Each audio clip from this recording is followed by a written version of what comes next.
literally, if you gave me 2 words, to describe to you what I'm doing, I would say eco flipping. Like that is actually what I would say to you. But there's a huge difference in what it means, because third-party certification means adherence to certain standards that have to be not only done, but defended and understood. And so the buyer of this home is going to know exactly what is behind all of their walls, what the source of the materials are, the processes that went into all of it. Welcome to the Home Green Homes podcast. This is Izumi Tanaka. I am a green realtor and host of this show. This is part 2 of the last episode with Steve Matloff, a sustainable real estate redeveloper. In the last episode, he told us about the genesis of his company, Traditioned, which is a business name that combines the words traditional and efficient. In part 2, Steve talks about his current project in Los Feliz, a hillside neighborhood in the greater Hollywood area of Los Angeles. He shares his vision for this almost 100 years old classic Tudor-style home. I had an honor of visiting the project that you're working on in Los Feliz. Tell us about that project. I know it's 1920s or 30s. Yeah, it's 1930s. So again, John and Josh and I connected really in earnest in the early fall, right? The fall of 22. Yeah, early fall, maybe late summer, but sort of September of 22. And we decided that we were going to go after this vision. And what's really nice about it is that what that means is that we need to do a project and another project. So we started looking at homes, and again, this is sort of Josh's forte. So we made quick work of it, and we put in offers on several places, and we wrote letters, and actually the nature of the letters was interesting to the sellers. We said, listen, we want your home and the legacy that you built there, whether that was 10 years or 50 or 60 years in one instance. We want to honor that legacy, and we want to make your home very relevant, and in fact, in its own way, a demonstration of what the next 100 years of sort of home utilization should be. And we just want you to understand, we're not offering you a discount to other bidders. We want to buy your home for the full asking or more, or on par with other bidders. But at this moment of transition, what we want to do with it is we want to apply this priority alongside the priority of form. And we attempted to buy a couple of properties. Actually, we attempted to buy one property that we did not get. We looked at probably 4 or 5 others, and then we found this one in Los Feliz that is really, we were enamored with it. So it's a single family home in Los Feliz, a little less than half an acre, feet. The home itself is quite large as it is, about 50, a little over 5,100 feet. Although we're expanding it, we can talk about that because I actually think that sort of my evolution might be of interest to some folks. It was built in 1933. It technically is what's called an English Tudor revival. It was designed by a noted architect named A. Godfrey Bailey, and it was designed for the Hulsman family. And it's a gorgeous property. The family that owned it was also a bit of a noted family. I'm not going to go into that just for privacy reasons, but I think they were really great stewards of it for like 4 or 5 plus decades. The last decade of which, though, it was not well stewarded. To do again with family dynamics, and the matriarch of the family was aging and ended up needing to move into a different living environment, and the family just sort of left the home. And so the home kind of was untouched for, we don't know exactly how long, but like 10 to 12 years, and was in disrepair, like in a lot of ways. And what's interesting about that was an ideal candidate for us, because we are looking to change basically every system in the home, because any system that was, again, sort of designed and developed and installed 20 years ago, 30 years ago, 40 years ago, does not take into account modern priorities and Right. changes. Now, there is a difference between systems and materials. We are trying to maintain as Mm-hmm. materials as we can, because, well, it's a sunk cost. Right? Right. I don't know where those floors were harvested, Mm-hmm. or 90 years ago or 80 years ago or whenever they were put in, but they are there now. Exactly. And maybe a decision, could have been more thoughtful 70 years ago, but who was thinking about it 70 years ago? Right. No way we can look back and like blame anyone, but it's there now. And so things like flooring, we try to maintain. You and I were actually looking at the tile work. Right.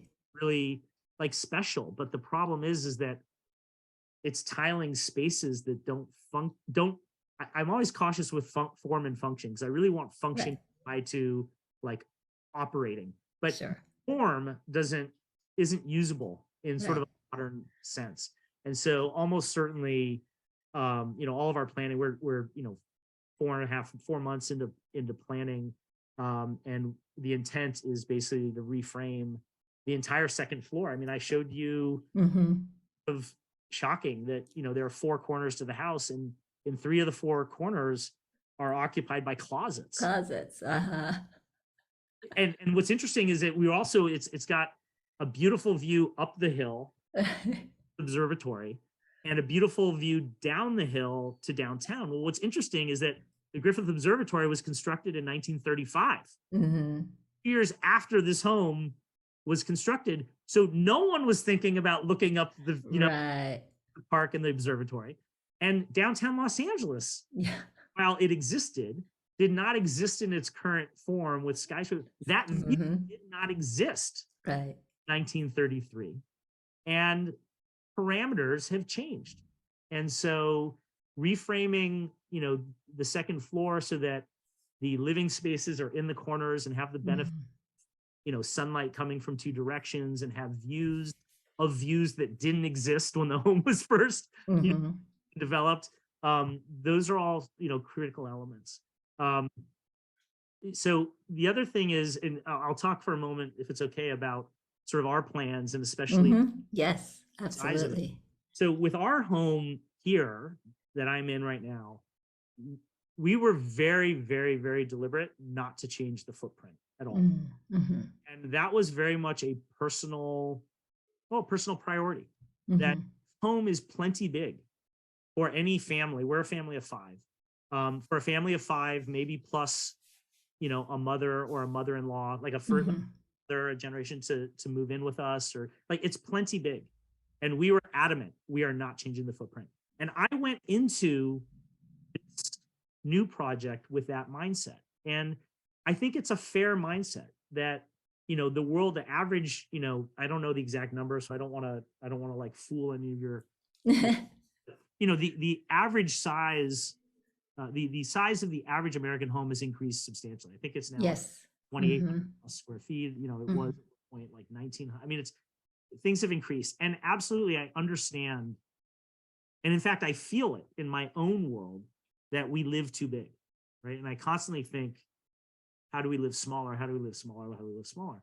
And I took that mentality into this project. And as I spoke with John and Josh about it, I realized that we can only control what we can control. Mm-hmm.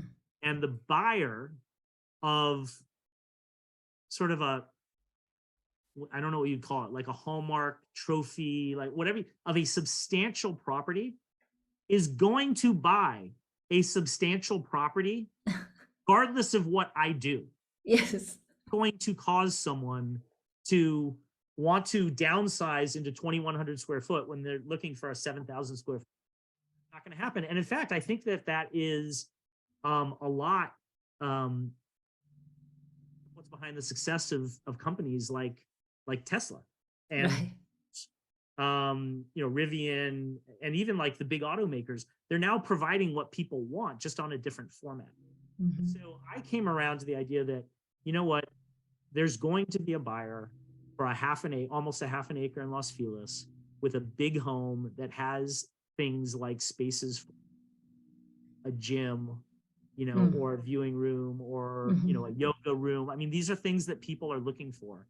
And whether I provide it or not, they're going to buy that property. Right.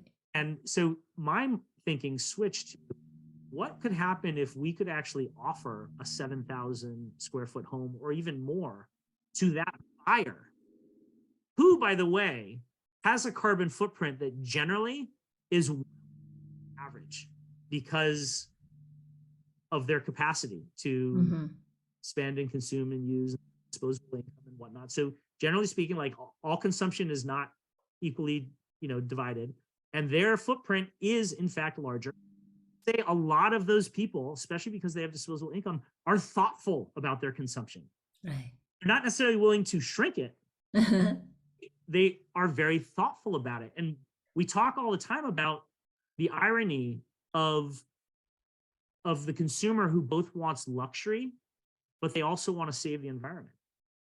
And, in talking with John and Josh, I really came around to the idea is what happens if we can provide 7,000 or 8,000 square foot house that functions like something much smaller. And we don't know what it is yet. We were joking about this yesterday. It might be 4,000, it might be 3,000, it might be 2,000 square feet. But would it be of interest to a buyer to say, you can have it all?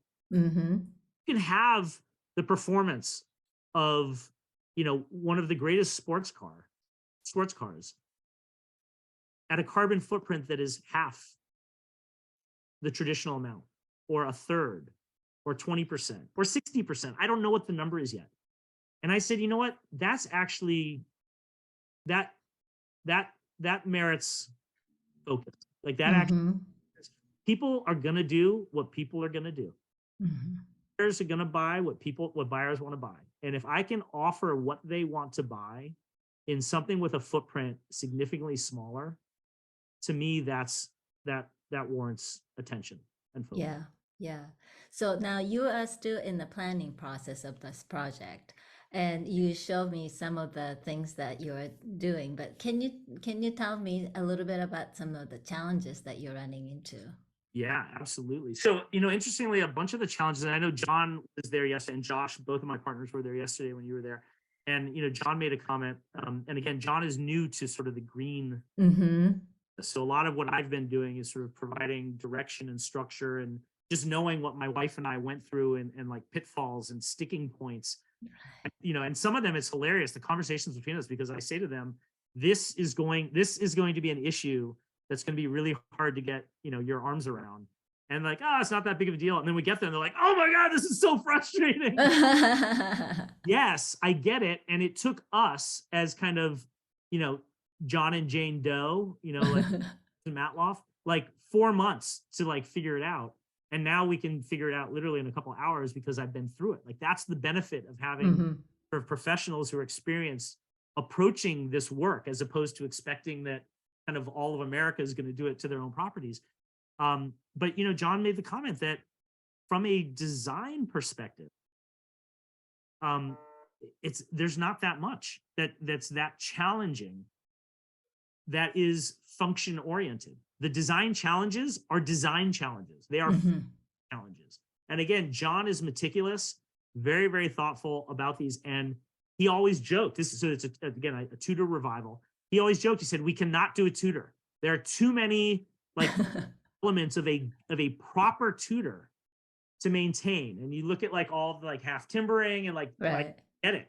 But that's one of the, and again, in the same way that with our own home, we said, if we can do a LEED Platinum home in a historically preserved and restricted neighborhood, that bodes well for us to do it. And I think it's very safe to say that if we can turn a 5,162 square foot home into a Tudor revival, into a 7,000 plus square foot like proper Tudor revival, and in and incorporate all of these sort of green priorities, then how to do anything. And I will say that that is the biggest set of challenges, quite honestly, has been form oriented. On the function side, we have a great green rater who I know you know, Glenn Bolt from ZC Sustainability, who, you know, the green rating system. I always, for some of your listeners, I'm sure have been through it, but many probably have not. It's basically, I mean, if it's a project defense. It's kind of like a college thesis, Right. like a college thesis defense. You know, you're basically going in front of the USGBC and saying, we believe that this home is a 92-point home, a 98-point home, an 84-point home, 102-point home, whatever it is. And this is why. Here we go. You know, it's got access to public transportation. All right, point. It's got access to green space. All right, point. Some of these things are literally just characteristics of, all right, you know, here's the installation of the blower, like literally going through the thesis defense. And so Glenn is that person. But we also, you know, say to Glenn, listen, we want this, like we are committed to this. It's not, we're not looking like side skirt anything. We want to do the things that lend to the performance required for independent third-party certification. Because you get flippers, house flippers, you have no idea what's behind the walls. None ever. You don't know what's been done with the electrical, with upgrades. You don't know what's been done with, you have no idea. And in our case, which is something that I think will add to value, there's total transparency. We've got our book over here. You end up with a book that is basically thesis defense on all of the points that have been accumulated and why. What are the elements that lead to that 3 points, to that 1 point, to that 11 points? Right. You know, what are the actual, you know, innovation and design like things that you've done that warrant those points? And so we've said to Glenn, we understand that we have to be arm's length, but at the same time, we don't like, there's like dog and, you know, cat, like mouse, whatever. We don't want to do any of that. Right. We want to get a home that abides by all of the restrictions of the third-party independent certifier. We don't want anyone to take our word for it. That is totally unique within the world of flipping, right? Yes. I mean, a lot of people said to me like, oh, you're flipping. And I said, well, you know, literally, if you gave me 2 words, you know, to describe you what I'm doing, I would say eco flipping. Like that is actually what I would say to you. But there's a huge difference in what it means, because third-party certification means adherence to certain standards that have to be not only done, but defended and understood. And so the buyer of this home is going to know exactly what is behind all of their walls, what the source of the materials are, the processes that went into all of it.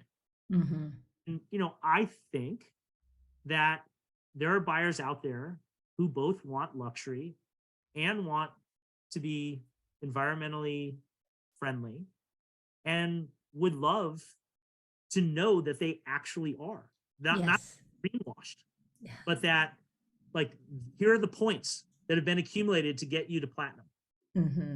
So actually, you asked what the challenges have been. The biggest challenge right now on the function side is that we are solidly in terms of planning, right? Because we haven't executed. We're still in planning mode. We actually hope to have sort of a draft set of permit plans by the end of next week. The city yet, but we are close. Planning. You know, we have a 12-page document that Glenn has created that is a part of our priorities in as much as anything on the form side of the equation. And one of the biggest challenges is, right? So one of the elements of the USGBC's lead system is if you are above the, you know, average size of a home, you get penalized. And so a 7,000 plus square foot house gets penalized a lot. We're solidly in platinum, but the penalties right now we're falling down into gold. Awesome. And functionally, it will function as platinum, no matter what. Right. It's just a size issue. And again, buyers are going to be buyers. If someone wants a square foot house, then it's going to be an issue. But we're figuring out, all right, what are the things we need to do to reclaim other points? Again, I'm not the best person to talk about the lead platform. Right. You probably have had many others who can, but again, for certain attributes of the home and certain attributes of product in the home and certain, processes for installing and, building, you get points. And so there's no just one way to get to, certification or, to silver or to gold or platinum. There are a lot of ways. Exactly. But there are inherent costs associated with it. And so we have said, okay, we've gotten penalized, X points because of size. Are there ways to minimize that that penalty? And there are ways.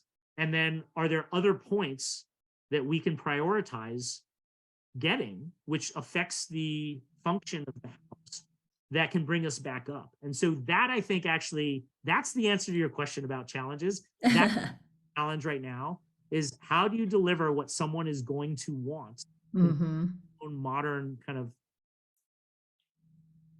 lifestyle expectation, right? But offer it in this highest level of certification. And that's a challenge that we will continue to face. And I will say, if we get there, if we don't get there and we end up lead gold because we're lead platinum functioning, but we have penalty points, it'll be okay. Yes, I would say so. Okay. But if we can get back to platinum, it'll be totally, totally unique. Yes. To have, a 7,000 plus square foot house that's LEED platinum, despite all the penalties, would really be an incredible feat. And that would be part of the story. It would be part of the story for sure. And I don't know that we'll get there. I'm not promising anything, but that is a huge challenge. Either way it turns out, I think that's a great story to tell when you're ready to start marketing. And so it kind of takes me to my question of your vision, because when you and I met first time, you were talking about how you want this to scale.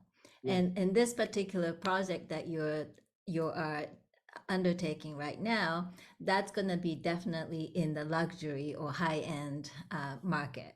Yeah. But we talked about how, this could be scaled down to smaller properties. And isn't that your vision that you were sharing with me? Yeah. So, I mean, listen, the vision is 140 million structures, right? And that's right. There's a huge range in what that means. Smallest to the biggest, to the simplest, to the most complete. Like, yes, I mean, the vision is 140 million. I will definitely say that I am borrowing from my business school days, thinking about like product development work and in going after this particular project, which is that, if you look at the world of like auto racing, it's very sexy, it's very glamorous. And a huge part of it is testing products that then make their way into the consumer market. So this example of that is tire technology, right? So the tires on, your Prius and my Prius and, Volts and Bolts and Teslas and and sort of everything actually originated on racetracks. That's where they sort of tested it at the highest limit, and then it makes its way down. I also think about like the rodeo drives of the world, like we're in Los Angeles, right? Or, the equivalents in Chicago, the Michigan Avenues, or the equivalents, in New York. It's no mistake that all of the most sort of expensive luxury brands have presence in those areas. But where they make a lot of their money is not on Rodeo Drive. They make them in sales in other, other locations, whether it's, I mean, literally all the way down to like outlets. But there is something about sort of establishing a brand level and then having it trickle into kind of the broader population. So 100%, the vision is 140 million homes. The real vision is to inspire others to join us in the effort of targeting 140 million homes. And then obviously we have, it's interesting. It's very interesting. There's been a lot more, well, again, I'm not the best person to talk about this, but I feel as though there's been a lot more progress in the commercial space. It's been in the residential space because it makes sense economically for structures to be efficient. Exactly. In fact, our solar installers, they actually have two different buildings that they operate, that their staff operates. One of them was actually upgraded substantially. The other one was not. And all of the staff wanted to be in the new. Of course. And not just because it was new and sexy, but it was just the lighting, was more conducive to health. And I mean, there are all these incredible elements of especially, in fact, I just read this morning that Stanford just published a paper and a peer-reviewed article on the connection between, the use of gas stoves in homes and carcinogens. And I know this is like a big political issue right now, but like these ideas have really percolated to the top in the commercial sector. And within the residential sector, the place where I've seen it most, and again, I have not studied this completely, so I'm not the best person to speak about, but in the low income housing market, a focus on sustainability. And a part of it is that it's usually a third party. It's not it's not usually owner occupied.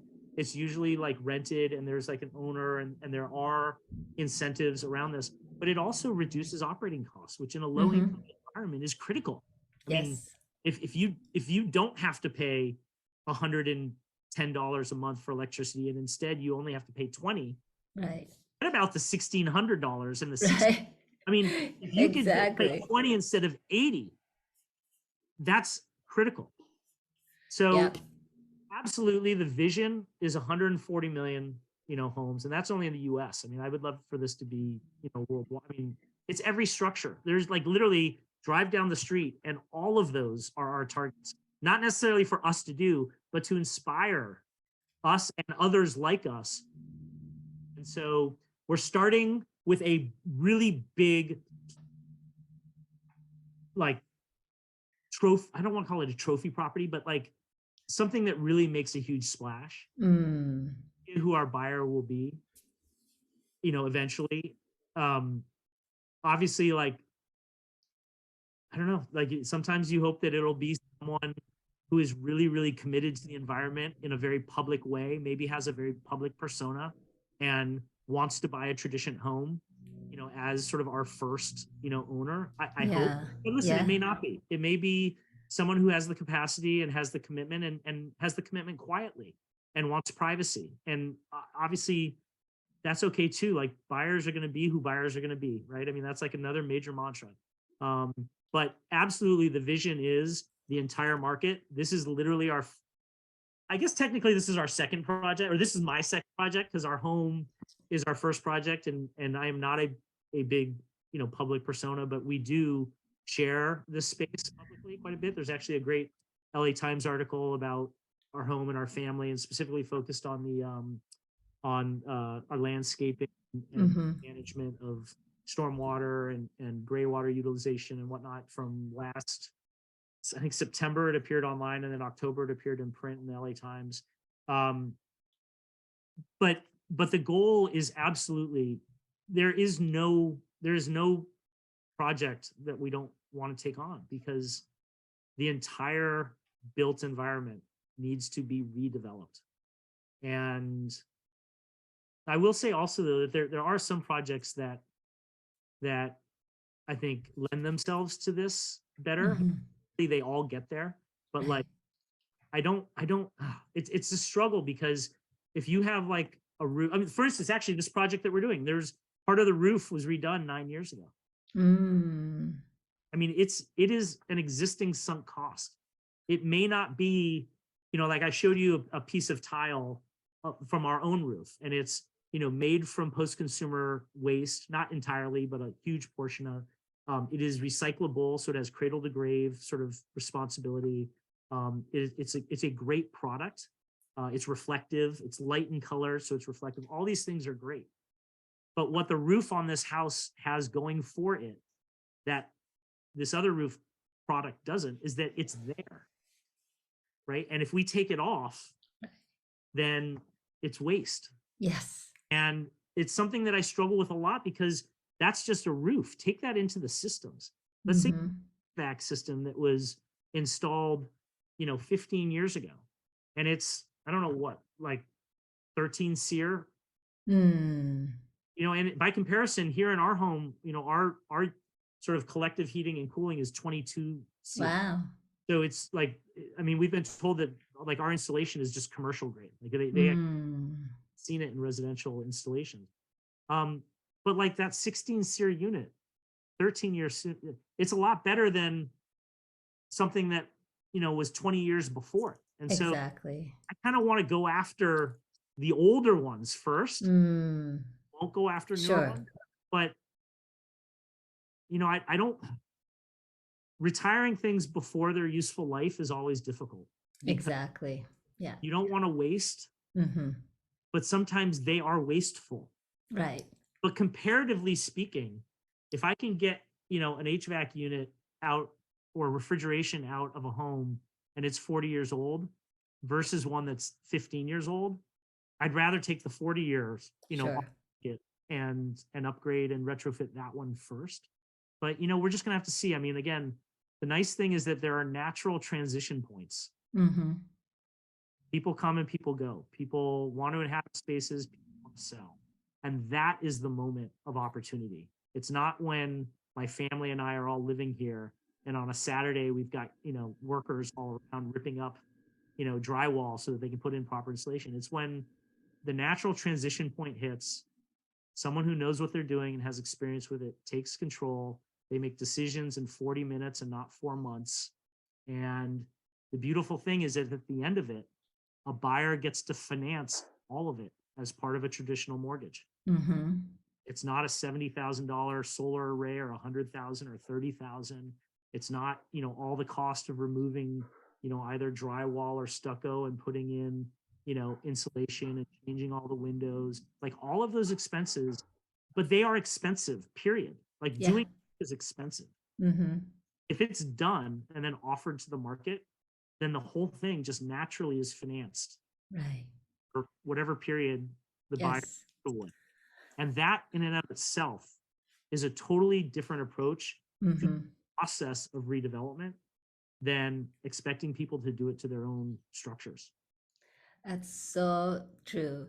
Perhaps along the way that your project has moved along, I would love to have you back and, see what's happening with your projects and, what more challenges or maybe some other exciting elements may show up. So I would love to have you back. So can you tell us how people can find you, how Yeah. people can reach you? Yeah, absolutely. So, we have sort of all the social media channels in place, but we're not using them. You know, we are with this first project, there is discovery. I mean, there was huge discovery with our house. Right. Benefited us tremendously, but there continues to be discovery with this project. And the worst thing that you can do is like set expectations for a timeline and the next Right. feasibility study goes long and Yeah. stuff happens. Like that's part of what causes Right. homeowners to not want to engage in this stuff. So we have not populated any of those channels. If anyone is interested, well, listen, I will say if anyone wants to reach out for any reason, maybe they have experience that conflicts with these ideas. I mean, poking holes in the vision is critical and I welcome it. If people have experiences and ideas that are consistent, I would love to hear from you. If people Mm-hmm. are interested in tradition as an entity, I would love to hear from you. If people are interested in the Los Feliz project, I'm happy to hear from you. And what you can do is email me. It's the easiest. My first name, Steve, Steve, at tradition.com. And again, tradition is the combination of traditional and efficient. So take the trad, TRAD from traditional, and the ICIENT from efficient. Yeah, Steve at tradition.com. And please, please, please get in touch. And I'm happy to connect and to discuss anything. Quite honestly, I'm happy to show you the projects, now or as we evolve. Mm-hmm. In touch. And again, Izumi, I appreciate your leadership in bringing this community together and identifying, interesting and noteworthy efforts within it. And I appreciate you putting us into that category and having us, on today. Thank you. Thank you so much, Steve. It's very inspiring and exciting to know you and get to observe what's going to happen with your project and walk along your journey. And I'm so grateful. Thank you so much, Steve. My This was pleasure. My pleasure. Thank you, Izumi. Yes, thank you. This was Izumi Tanaka with Home Green Homes podcast. Until my next episode.